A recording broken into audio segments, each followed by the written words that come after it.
Shalom, selamat pagi saudara dan saudari yang dikasihi Tuhan.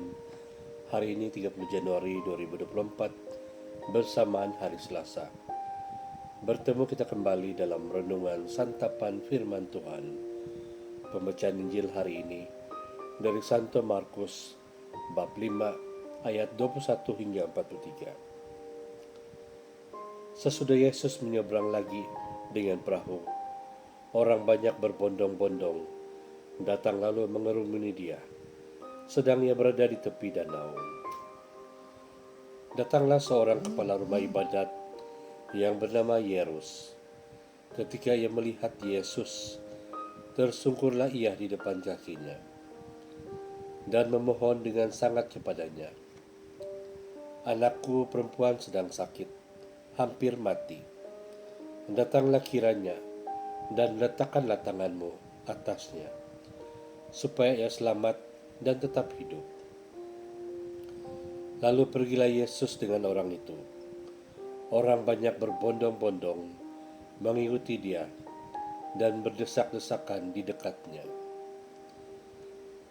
Adalah di situ seorang perempuan yang sudah 12 tahun lamanya menderita pendarahan.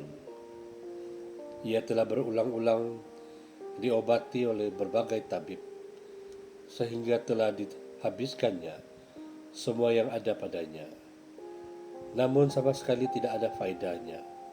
Malah sebaliknya, keadaannya semakin memburuk. Dia sudah mendengar berita-berita tentang Yesus.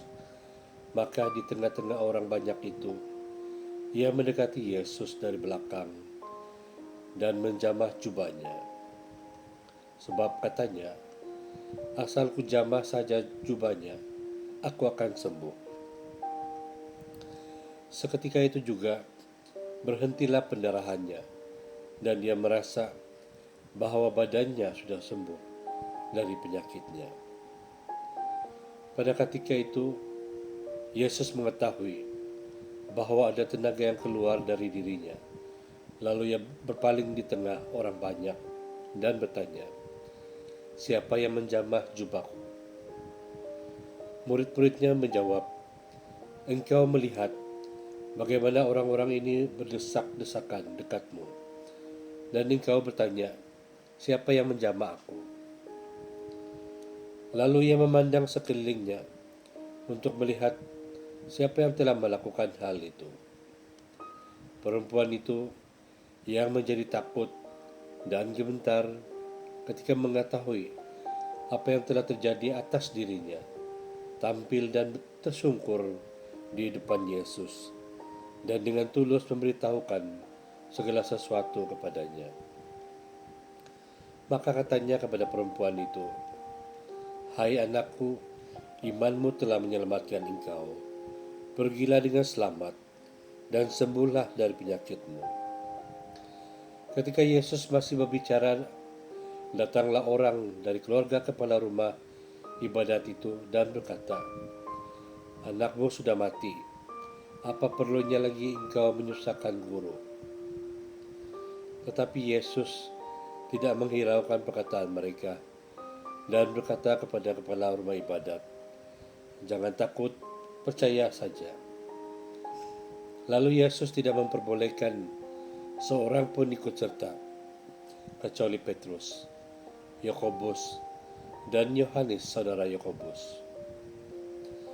Mereka tiba di rumah kepala rumah ibadat, dan di sana dilihatnya orang-orang ribut, menangis, dan meratap dengan suara nyaring. Sesudah ia masuk, ia berkata kepada orang-orang itu, "Mengapa kamu ribut dan menangis? Anak ini tidak mati, tetapi tidur." Tetapi mereka mentertawakan dia. Maka diusirnya sama orang itu. Lalu dibawanya ayah dan ibu anak itu dan mereka yang bersama-sama dengan dia masuk ke kamar anak itu. Lalu dipegangnya tangan anaknya itu, katanya, "Talitakum," yang berarti, "Hai anak, aku berkata kepadamu, bangunlah." Seketika itu juga anak itu bangkit berdiri dan berjalan. sebab umurnya sudah 12 tahun. Semua orang yang hadir sangat takjub. Dengan sangat ia berpesan kepada mereka, supaya jangan seorang pun mengetahui hal itu. Lalu ia menyuruh mereka memberi anak itu makan. Injil Tuhan, terpujilah Kristus. Saudara dan saudari, dalam banyak hal, apa yang kita perlu adalah percaya. Betulkah tidak, saudara dan saudari? Nah, itulah yang utama. Kita seharusnya percaya serta yakin apabila menjalankan sesuatu tugasan atau sebagainya. Dewasa ini di tengah kehidupan yang bermacam aneka ragam, kepercayaan adalah yang paling penting sekali. Kita ambil contoh situasi ini.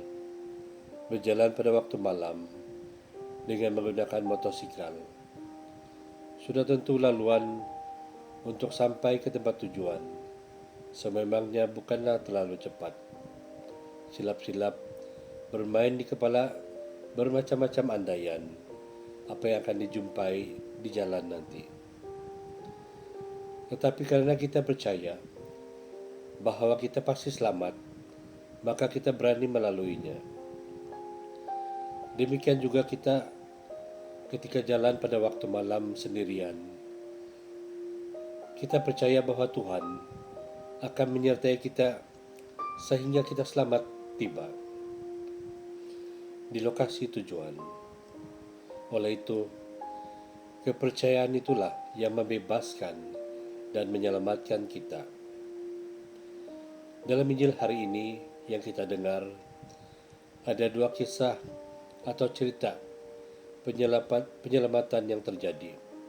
Kisah pertama adalah penyembuhan wanita sakit pendarahan, dan kisah kedua pula adalah menghidupkan anak Yairus. Kedua-duanya kisah ini mempunyai maksud yang sama, keyakinan, kepercayaan, pengharapan, iman. Itulah yang menyelamatkan. Mereka sudah berusaha keras dalam melakukan segala daya upaya dalam hal-hal yang boleh memperoleh penyembuhan. Tetapi hasilnya tidak ada.